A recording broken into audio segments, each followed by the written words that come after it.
Don't ask me why I'm the way I am. It's the way I've always been. From as long as I remember, my desire was to win. Learning from my losses so I wouldn't lose again. I don't believe in fairy tales, but I envy those that do. I just can't go there unless I know it's true. So the legend of the Bigfoot, I never gave no mind until that night on the mountain, which haunts me all the time. The spring of 23 was dry and a fire year. There was one in the forest a mile west of here. We were very lucky it didn't burn our house.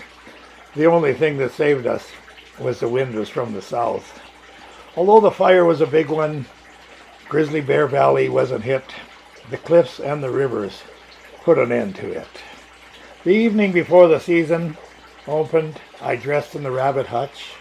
It's where I keep my rifle and shells and all my hunting stuff.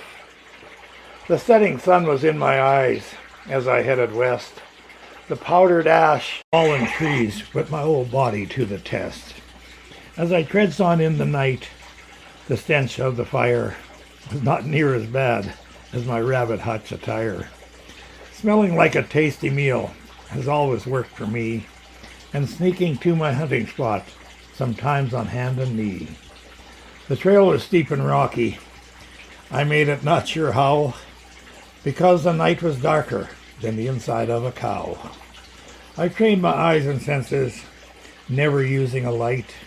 My success through the years is staying out of sight.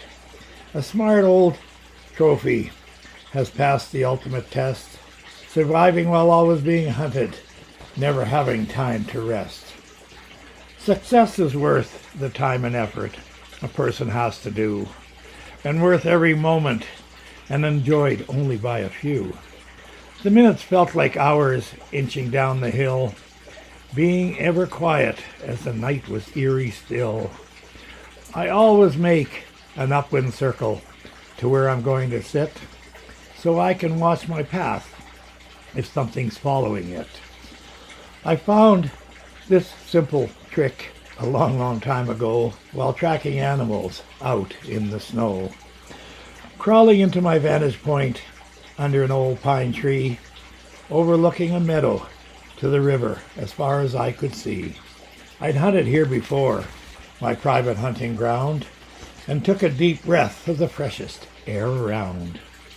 I'm not sure what time it was. Dawn was on its way. I rested and waited patiently for my favorite time of day. The silence was deafening, but I could hear the sound. Something big was following the path that I had made down. I do believe it got darker. I couldn't see a foot.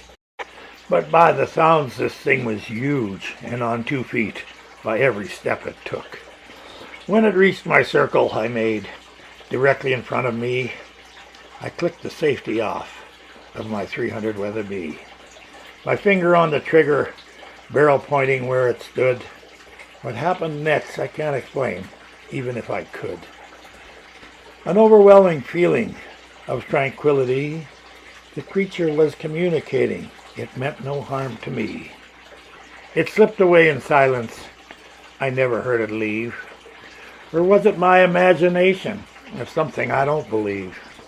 The night was too dark to see it, and when dawn finally arrived, not a sign or track or nothing to show it was alive. Now that you've heard my story, I inadvertently set a trap to lure an elusive Bigfoot into following my track. Because of all the fires, the lush valley should have been full of game, but there was nothing, and my thoughts were Bigfoot was to blame. I hesitate to tell this story, as I have no proof.